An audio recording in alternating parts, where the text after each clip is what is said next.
Hello and welcome to the Our Lady of Lourdes OCIA Reflection video series. Today, our OCIA reflection comes from Adrian Girone.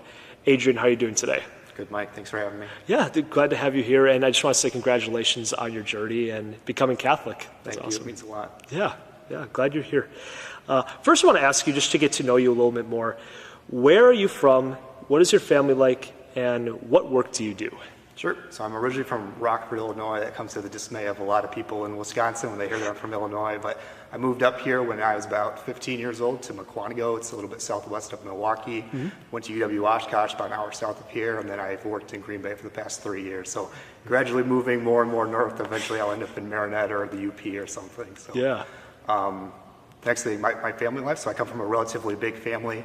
My parents are divorced, so I have a lot of siblings on both sides. I've got siblings with my parents. My mom's got some extra kids as well, and then step siblings on both sides. So I'm the oldest of about 10 kids, if you can believe that. Oh my goodness, okay. Yeah. And then for work, I'm a software engineer at Schneider National. I do programming, data analytics, things like that, and I also lecture part-time at UW-Oshkosh. Oh, cool. What do you lecture? Computer science, so software engineering, web development, things like that. So coding is the short answer, but it's a little bit larger than that, yeah. Oh, that's sweet. Well, awesome. Good for you. Before you joined OCIA, what was your faith journey like? Sure. So I grew up in a Lutheran church. My mom is Lutheran. My dad went to church when he married my mom. So I grew up probably from the ages of 0 to 9 or 10, going to a Lutheran church pretty much weekly. I have very fond memories of going to church with my family. Mm-hmm. We moved a little bit after that. My parents then got divorced, so church was a little bit more sporadic after that point. My mom continued to go to church more intermittently. My dad kind of stopped going at that point. Mm-hmm. So I would go to church with my mom. I moved up to Wisconsin with my dad, and again, it got a little bit more spotty. I tried doing like the OCIA, like the Lutheran version of OCIA, like the confirmation, First Communion process.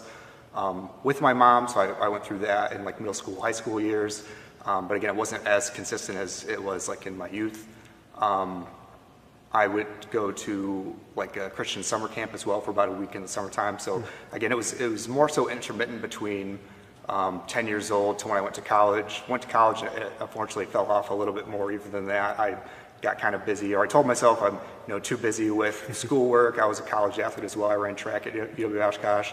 I was working a part-time job, so it just became a continuous afterthought for me of, yes, I'll claim to be a Christian, but I don't attend services, and I don't do like groups and stuff like that, so straying a little bit further and further from it, unfortunately. So sure. My journey has been relatively consistent, and then kind of breakage up until this point, which kind of has led me to this point. So. Yeah. Go a little deeper. Like, what was kind of the thing that kind of brought you into like OCIA, or like what kind of drew you in? Sure. So I have a coworker at Schneider, where I'm a software engineer, who, well, I'll backpedal a little bit. Well, I won't backpedal. I'll backpedal after I give my introduction to him. Mm-hmm. So he was talking about, he went to St. Norbert. He's a St. Norbert alum. He was talking about his faith journey and kind of the church that he was going to. So he was talking to me about Our Lady of Lourdes and Catholicism, and it was a little bit intriguing to me in that I knew that I had kind of not given it the time that it deserves or requires to be a good Christian and to attend regularly and learn and grow within the faith. And so I'd been, I don't say avoiding it for a while, but like kind of ignoring the calls and signs. So ironically enough, I won't give his first name for privacy reasons, but his middle and last name are Christian Shepherd. So again, I think that Christ has got a funny way of knocking on your door and giving you signs. Yeah. So between talking to him about kind of what Catholicism was and meant to him, I think that he grew up in the faith. Obviously, he went to St. Norbert, which is a Catholic university. So it just kind of rekindled something in me of, I hadn't given this the time that it deserved. I need to be a little bit more serious about it. And, I had a friend that was willing to kind of walk this journey with me, which I appreciate immensely, and I can't thank him enough for. So. Yeah. Was he your sponsor then? He was my sponsor, yeah. Okay, awesome. Oh, that's so cool, just like walking with someone and like having a friend by your side. Like, that's very important. Yeah. His fiance actually joked with him when I came to church with him starting in December. And, I was talking about the like the process and stuff. Obviously, I wasn't doing communion at the time, so I was talking to them about what that entailed, and she kind of joked like, "You could be a sponsor." I'm like, "That's a great idea. He definitely can. I'm gonna ask him." So it was somewhat of a joke at first, but I'm glad that he was willing and able to do that for me. And it became a reality. So Right. Absolutely. that's great. What was like your favorite parts of like OCIA and like the process of becoming Catholic? Yeah. So I think that the openness of the group and kind of the diversity of all their backgrounds. So I felt I didn't know what to expect coming into it, if it was going to be people at the same age as me, kind of backgrounds as me, stage in their faith as me. So I think the fact that it was people of all ages coming from outside of the faith, coming from having been in Catholicism, kind of straight from it, coming back to it, coming from other faith backgrounds like myself. So I think the fact that we are all there for a similar purpose was kind of reassuring and made it easier for me. I think that we were able to have fun as a group. I didn't know how serious it was going to be, or like how kind of intense or intimidating it was going to be. So I think Deacon Mike, Father Jim, and the other speakers that came in to lecture and shared with us made it lighthearted and approachable. So I definitely appreciated that aspect of it as well. Yeah. And I think that this group, Deacon Mike mentioned it as well, that this was his largest group that he had, I think, since he started being a catechist and doing this program through Our Lady of Lourdes. So that as well, like it felt like we were a part of kind of this larger happening. So it felt we were in the right place at the right time, and we were all able to be there and support each other. So Definitely. that made it easy, and that made it enjoyable, right? Going into it, I wouldn't, if you told me this is going to be an enjoyable process, I probably wouldn't have taken it at your word. But afterwards, I can't describe it as anything other than a blessing and enjoyable. Yeah. No, I would hear from other candidates like this group was like special. So I would agree. yeah, that's awesome. Was there like any difficulties that you faced while you were like going through OCIA or the process of becoming Catholic? Yeah. So I mean, this period. So I started probably about December time. I joined a little bit late, just by nature of me and the conversations that I had with my friends of joining the church and inquiring about OCIA. So the process for me was about 3 or 4 months, maybe about 5 months. Okay. So I don't know if it would be called difficulty. It was an intentionally spiritually intensive process for me in that time, right? Like conceptually, like I'd been around Christianity my whole life. Like I knew about histories of things and different facets of the faith and whatnot. So the aspect of, I've heard about this before, I'm familiar with this, wasn't nearly as difficult as what is the deeper meaning of it for me, and kind of getting over that, like, all right, here's where I'm coming from, like, what's the difference between where I'm coming from and Catholicism? I mean, that took a lot of, like, prayer and thinking about it and having conversations with Deacon Mike. Some specifics, so, like, I know a big thing is, like, the Eucharist. Not a big thing, like, probably the biggest thing is the Eucharist, and a lot of the other denominations, especially Protestants, like, don't kind of give that the thought or the respect, or there's a term, I mean, that doesn't give it as much gravity as it probably deserves. So like that was the biggest thing of, like, for lack of a better, like, what's all this Eucharist thing? Like, can somebody help me understand and appreciate this for what it is? So that was a lot of praying and thinking about it, and again talking to Deacon Mike and him explaining it to me. And so I think that was, among other things, right, a lot of them were like easier to pick up, like saints aren't necessarily a thing in a lot of other denominations, but I was like, I can appreciate that, and I know kind of the relevance and importance of, learning about all these people and their stories and whatnot, and what it means for us today and intercession and, the like. But definitely, I think the hardest part was after so long of, I don't want to say like avoidance or like not giving it the attention that it deserved, of coming back to it and really kind of having that introspection, prayerful time to kind of reconcile with myself and kind of orient myself within the church. So Sure. I'm just curious, like, because I know like sometimes when you're like converting into the faith, like like family and friends and stuff like that, like how did they react to like you becoming Catholic? Like, were they like welcoming to that? Were they not? Like how did they react? Yeah. So I think a little bit ago you asked about kind of my journey into it, or like kind of how I introduced myself to it. So I mentioned my friend already from work that ended up being my sponsor. My brother actually, so his fiance is Catholic, so my brother actually went through this process as well concurrently with me. He doesn't live in the area, but we were both going through OCIA in our respective parishes and dioceses. Oh, that's sweet. Yeah. Yeah, it definitely was. So that made it a little bit easier. I don't know if I should have started with that as well, but so he's going through this process with me, which made it all the easier and more meaningful to me that we were kind of in a similar spot in our lives. Obviously, we grew up together, so we were coming from similar backgrounds, similar probably mindsets about this type of stuff. Sure. So that made it all the more meaningful and easy to talk to him about it and go through it. So he was very, positive and inviting about it, because I think that he was also the one talking to me about, you should do it. Like, you seem like this is what you want or need for your life. So him and his fiance were very excited. Some other people, on the other hand, were not super excited about it. They actually, I don't know if upset was the word, but some level of like shock or like confusion about why I would make this choice. So again, I think that took some clarification and clearing up. I think that a lot of people, especially being on the outside looking in, have maybe misconceptions about Christianity as a whole, the Catholic Church more specifically. So just like kind of detailing to them my journey and like telling them like where my heart was and like why I had gotten to this point. There were points where that was easier than other times.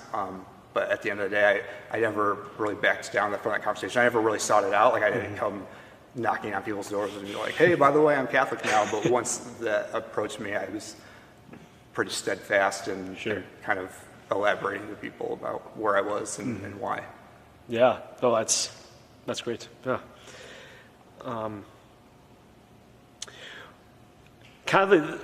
We kind of discussed this a little bit, but like, what kind of helped you through like the challenges that you've faced when you were through OCIA and stuff like that? Yeah, I think that I touched on it a little bit already, but again, the fact that the cohort was so welcoming and everyone was kind of at different spots, but we all kind of realized that we were kind of going through this process together. Ironically, I think this is a fun aside, there were 12 of us, which I think wasn't a coincidence at all. So just the group that we had, the fact that Deacon Mike is so passionate about what he does and his role in this process and kind of leading us through this.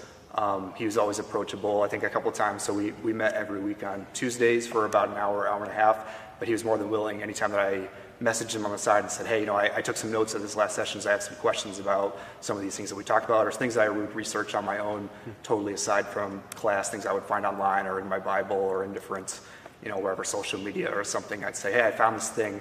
I've been thinking about it, praying about it. Would you be willing to sit down and talk about it? And he said, absolutely, anytime. And, just find some time on my calendar, come in and we'll chat about it. And he made that easy and seamless and fun in a lot of ways.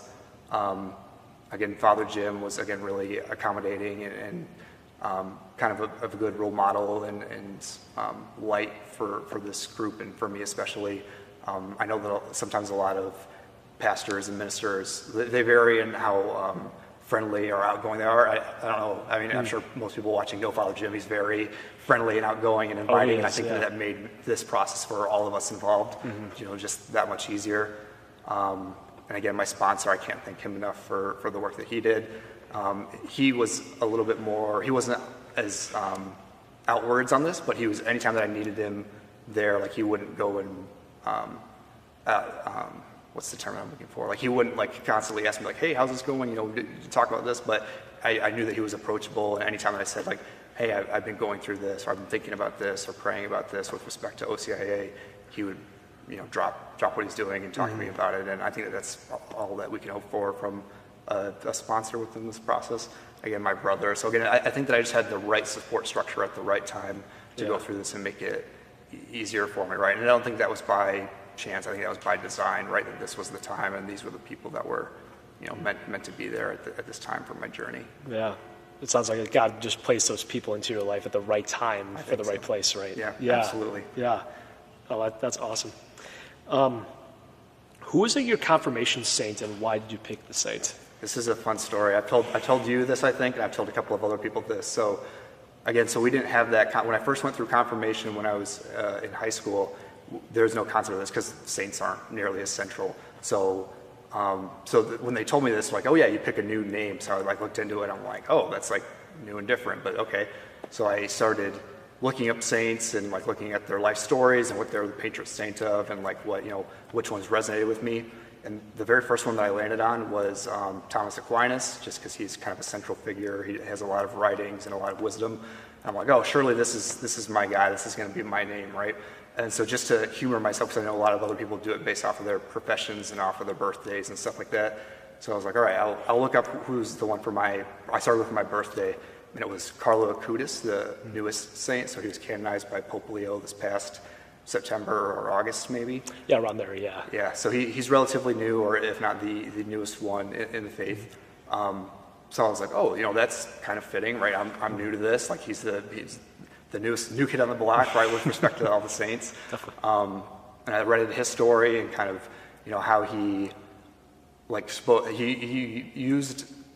He gave Christ's message through the internet and through technology and stuff like that. So he's known as like the cyber saint, or like it's like a term people use to describe. Oh, I never even heard of that before. Yeah. Yeah. So he used like an internet platform and a website to talk about the Eucharist and other things. So kind of modern and kind of some relevance to kind of the church and the world we live in today. Mm-hmm. So I'm like, all right, he's the one for my birthday. That's kind of a weird coincidence that like the newest guy is kind of walking there, or it seemed like he was kind of interceding for me. I already just mentioned like what he was the saint of was like technology and programmers and stuff, which is also my profession. So he's patron saint of my profession and of my birthday, and he happens to be the newest one. So I'm like, all right, that's too many signs at once, kind of knocking on my door, telling me that this was kind of meant for me. And again, before I even knew who he was, or what kind of his significance, I think that he was interceding for me and kind of leading me towards this path again through different online mediums, and I think that's more common. Is encountering Christ through social media and people that are willing to spread the message through kind of modern mediums. So I think that people talk about algorithms and stuff like that, and there is some science to it, but I think there's probably a little bit more than science, that the things that find themselves in front of you and lead you down these paths. So I think that he was there for me before I knew that he was there for me. Amen. That is awesome. Yeah. Very powerful story, just like how he was just there throughout those moments in your life. Yeah. That's so cool. Why did you choose Our Lady of Lourdes as like the parish to become Catholic? Right. So I already mentioned that my sponsor was already attending here. He was a parishioner. So I came here with him a couple of times. I had gone to a couple of churches. Again, I mentioned that I had gone inconsistently to churches since pretty much I was like 10 years old. And none of them felt like quite like a right fit. So I went to a couple of Lutheran churches. Like my upbringing, I went to a couple of non-denominational churches, and nothing quite felt like what I was looking for. I came here with my friend, and it just felt a little bit more like at home, or kind of inviting, and kind of it spoke to me a little bit. And I think that it made it easier, like kind of the demographics of the church. There's a lot of young families. Obviously, it's attached to a school, so there's a lot of involvement. There's a lot of different facets to it. It's got some ties to the university, like Father Jim has ties to the Abbey. So I think just kind of it's a nexus of a lot of happenings in the area, whether it's like K-8 education, university education, the Abbey. Like it seems like this was kind of the crossroads that was meant for me to continue my journey. So it spoke to me in ways that no other church since my youth had really spoke to me or meant something to me. And it just made it easier that I had friends here and they're willing to walk it with me. So. Yeah. No, that's awesome. Yeah, just like having that feeling of home here, like that's beautiful. Yeah. What is one tip of encouragement you can give to the Our Lady of Lourdes community as they continue to walk in their faith journey today? Yeah, so you sent me a handful of these questions ahead of time, and I tried to give this one some thought, and nothing that I could come up with seems like it was adequate, so I tried to think of some simple wisdom, and I think the best thing that I could come up with was, and again, I think this speaks for my journey and kind of where I've been up until this point, is don't ignore when Christ calls you, right? And it seems like overly simple, right? It's people are like, oh yeah, of course I wouldn't, but I think that more times than not, we're maybe not as receptive to listening to his signs and his calls that we should be. And I can speak that to myself, right? Where I went through my journey, and a handful of times I would have people reach out and say, you should come to church with me, or you should do this. And I would always come with, oh, I'm too busy to do this. I'm too busy to attend a service. I'm too busy to volunteer. So I think that people might identify with the faith without being willing to listen to the degree that Christ wants or demands of us, right? So again, it seems like overly simple to say, be receptive to the call, but that can mean a lot of things, whether you're in the faith or in the church for your entire life, you've been Catholic your whole life. If you're coming from outside of it, not religious into the church, if you come from a different denomination like me, kind of stray away from it and then find yourself back, I think that he calls all of us in different ways, and there's no act that's too small that it doesn't matter, right? So I think that people also kind of maybe shy away from living out their Christian faith because they think that it has to be some like grandiose thing, like, oh, I have to, maybe being a priest is like the extreme example, but like, oh, like it's not worth it unless I can do all these, grand things, and that's not the case at all, I think. I think that anybody can just do like minor things, like if you're going to church and Christmas and Easter, like start going once a month. If you're going once a month, like go once a week. If you're going once a week, join a Bible study. Like there's always like one more small step that you can take to live out the faith more fully in the way that Christ is calling you to. So again, there's signs, like be receptive to the signs, and then once you hear them and accept them, like go and be additive with the faith, right? Take the next step and wherever you're at in your journey. So for me, that was start coming to church more, and then start going to OCIA, and now I'm going to Bible study. So that's the thing, is wherever you're at, for again people within the Our Lady of Lourdes community, there's always there's one more step beyond where you're at currently that is going to be good for yourself and good for the church and the faith generally, right? And I think that myself included, like I have never been outward or kind of, I'm not necessarily an extrovert, so like I don't proclaim my faith or hadn't historically, like to the level that it requires or that I should.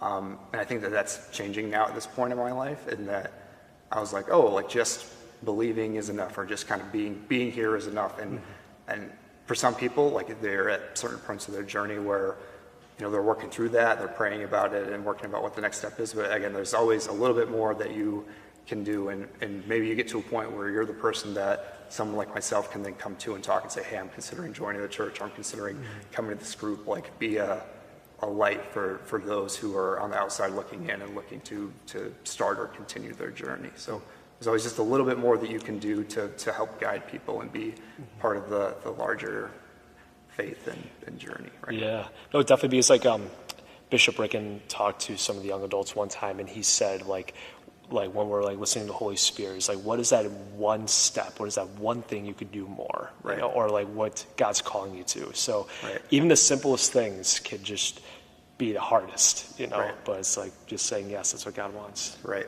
So if I'm any example, again, you just mentioned it can be the hardest. Like just take the step, right? There's the journey of 1,000 miles begins with a step. Like take this. There's people to walk the journey with you, and I know there's Walk to Mary coming up too, which is kind of apt. That's kind of the analogy that we're going with. But if you're scared to take the step, know that there's people in the community, people in the faith, people within the church generally, and especially at Our Lady of Lourdes, that are willing to walk that journey with you. So don't be afraid you're not doing it alone.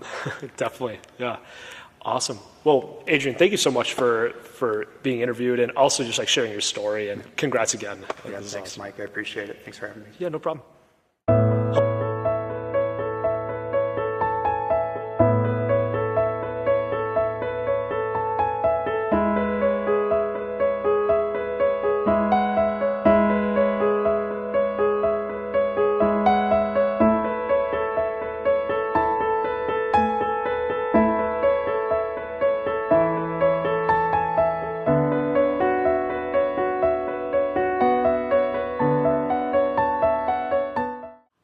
Thank you so much for watching this reflection. For more information about OCIA or just for more videos, please go on the Our Lady of Lourdes webpage or check us out on Facebook. God bless.